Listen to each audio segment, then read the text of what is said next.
Hey there, and welcome to the Deep Dive. Hello. We've pulled together, well, quite a stack of material for you this week. Yeah, lots happen. We're covering the absolute latest in the world of AI specifically, everything that jumped out from the sources you provided for the week ending May 25th, 2025. That's right. Think of this as your quick way to get informed. We've dug through the articles, the announcements, all of it. Yep, extracting what's really important. The mission is basically to help you quickly grasp the key developments straight from that source material. No spin, just what's there. And it's definitely been a packed week. We're seeing stuff from, the big tech players, some really unexpected acquisitions. New laws, too. Exactly. New legislation, different investment ideas, and even like how AI is popping up in music and creative areas. It really shows just how broad AI's impact is becoming.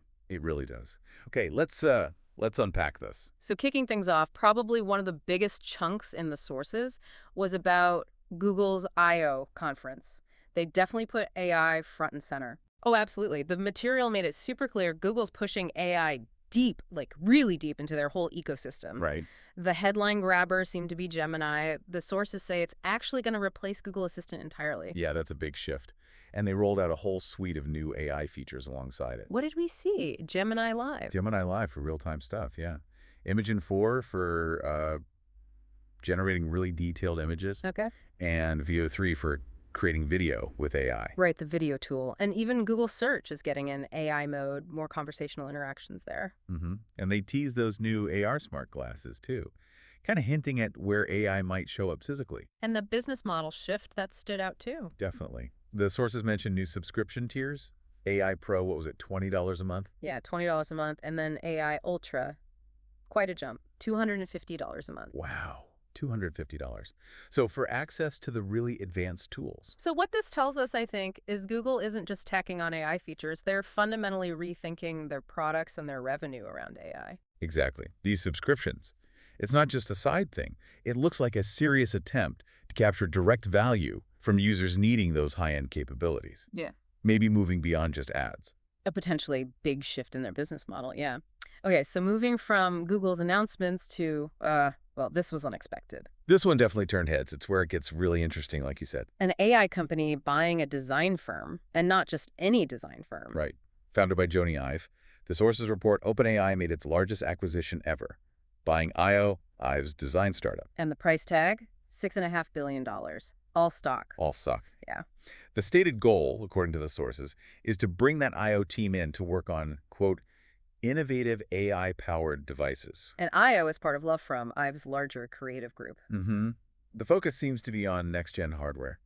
Things like AI headphones, maybe, or camera gadgets. I thought it was interesting they specifically mention aiming for devices that are less socially disruptive than smartphones. That's a specific goal. Yeah, that is interesting. And the sources noted OpenAI's CEO, Sam Altman, was apparently really enthusiastic about working with Ive. So the big takeaway here, this strongly signals OpenAI might be moving into hardware. Like, seriously. It really does. Not just the AI models anymore, but maybe the actual physical things that house the AI. Yeah. Tangible devices. That's a huge strategic pivot if they follow through. Definitely one to watch. Okay, let's shift gears from corporate moves to legislation. The sources covered a pretty significant new law. Yes, we saw reports that President Donald Trump signed new bipartisan legislation, signed on May 19th, 2025. It's called the Take It Down Act, and the key thing, based on the material, is that it criminalizes distributing non-consensual intimate images. Crucially, it specifically includes AI-generated deepfakes in that definition. Right, that's the AI angle, and it puts mandates on social media platforms. It does. They have to remove flagged content flagged under this act within 48 hours. Okay, and enforcement is with the FTC, the Federal Trade Commission. Correct. The sources also mentioned First Lady Melania Trump championed this, linking it to her Be Best initiative. And it apparently had broad support. Widespread support, yeah. But, to give the full picture from the sources, they also noted some pushback. Okay. Some digital rights groups apparently raised concerns, worries about potential impacts on free speech and privacy. Right. So we're just reporting what the sources laid out there. Exactly. So what this really highlights is, well, government trying to respond directly to a negative side effect of AI, those malicious deepfakes. It shows an intersection of AI, law, personal rights. Yeah. It's complicated. Regulation trying to catch up with the tech. Always a challenge. Ah. Okay, let's switch back to finance and investment. Khosla Ventures is trying something interesting, according to the sources. Yeah, this caught my eye too. They're exploring a strategy that the sources described as being kind of like private equity roll-ups. Okay, how does that work with AI? Well, the idea is they acquire established, maybe more traditional businesses.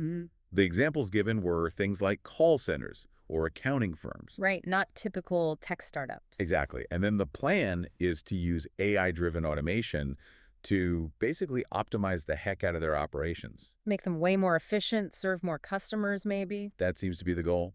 Make them more efficient, potentially handle more volume, and it also gives AI startups a route into these bigger established companies. Like a ready-made customer base for the AI tech? Kind of, yeah.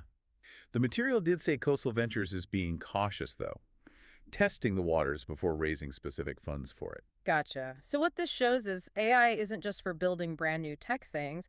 It's also being looked at as a tool to boost efficiency in, regular old industries. Right. It's creating potentially new investment models focused on operational improvements via AI, not just pure product innovation.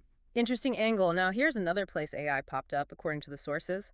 Corporate communications. Ah, yes. The Zoom's CEO, Eric Yuan. He used an AI avatar for part of their earnings call. That's what the sources said, yeah, for his opening remarks. He used Zoom's own Clips technology to create it. And the reason given was? It was framed as Zoom, showing they're pushing communication boundaries using their own tech. Okay. But they also addressed the potential weirdness factor. They did. The sources noted Yuan specifically talked about safeguards to prevent misuse, ensure it's used responsibly, acknowledging the trust and security side of things. Which is important with avatars, and apparently he's not the first. Klarna's CEO did something similar. Yeah, the sources mentioned it follows a bit of a trend. So what this points to is, well, AI avatars becoming more normalized, even in really formal settings like earnings calls. And companies realizing they need to talk openly about the trust piece as they roll this stuff out. Makes sense. Okay, let's head over to India now. Some specific developments around large language models, or LLMs. Right. The sources reported on Sarvam AI launching Sarvam M. It was described as India's first open-source LLM. And LLMs, just a quick reminder, are those big AI models trained on tons of text, the ones that power things like ChatGPT? Exactly. So Sarvam M has 24 billion parameters. Yeah. Built on Mistral Small, apparently. But the key thing, according to the material, is the language support. Yes, support for 10 Indian languages. Examples like Hindi, Bengali, Kannada were given. That seems pretty significant for India's diverse language landscape. Definitely. The stated goal is to boost India's own AI capabilities, give researchers a foundation for building AI apps specifically for India.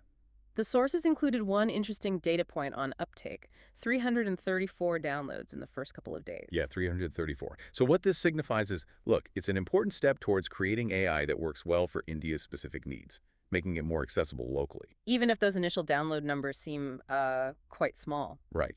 Modest start, perhaps, but directionally important. But the story didn't quite end there in the sources, did it? There was some reaction. No, it didn't. The release apparently got some criticism, and that kind of highlighted broader issues in India's AI scene. Okay, what kind of criticism? Well, according to the material, critics questioned the real impact. They pointed to those download numbers, that 334 figure again. Arguing it wasn't a huge leap forward. Basically, yeah. Arguments that maybe it wasn't a massive advance over existing models, and questions about, the return on investment for building it. So this points to bigger challenges. The sources suggest it does. Things like needing more truly groundbreaking innovation, maybe better infrastructure, more collaboration between researchers, industry, government. So it's kind of a reality check. Building and deploying AI effectively, even open source models for specific regions, it's complex. It really is. It raises that question, what does successful AI adoption really need beyond just releasing the tech? It's more than just the model itself. Definitely more to it. Okay, finally, let's wrap with AI in a totally different space music. The sources had a cool example. Yeah, the renowned Indian musician Shankar Mahadevan. What did he do? He apparently used AI tools to help compose a new song. It's called Rubaru. Collaborated with AI. The reports mentioned he worked with YouTube and Google Lab using their Sandbox platform, some kind of AI music tool. Interesting. And the music itself. Blends Sufi melodies and contemporary sounds, apparently. The whole thing was presented in the sources as showing AI's potential as a creative assistant. An assistant, not a replacement. Exactly. Mahadevan himself was quoted emphasizing that. He said, AI is powerful, but it absolutely can't replace human emotion or intuition in creativity.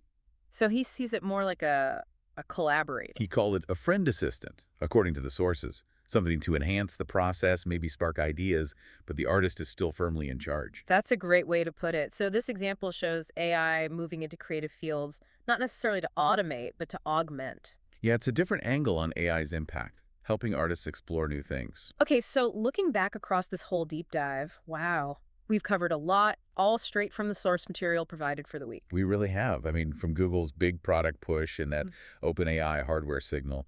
Right, to new laws trying to tackle deepfakes, different ways VCs are thinking about AI investment. AI avatars on earnings calls, the specifics of building language models for India and the challenges there. And right through to musicians using AI as a creative partner. It's incredibly diverse. So what's the big takeaway? I guess it just powerfully shows AI's relentless expansion. It's moving so fast, hitting so many different parts of life, often all at once, just within 1 week's news cycle. Absolutely. Which leads to our final thought for you, the listener.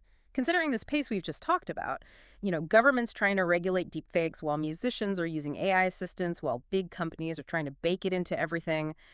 How quickly do you think society, all of us, can actually adapt? Can we keep up with this accelerating integration of AI into, well, pretty much everything? Something to chew on.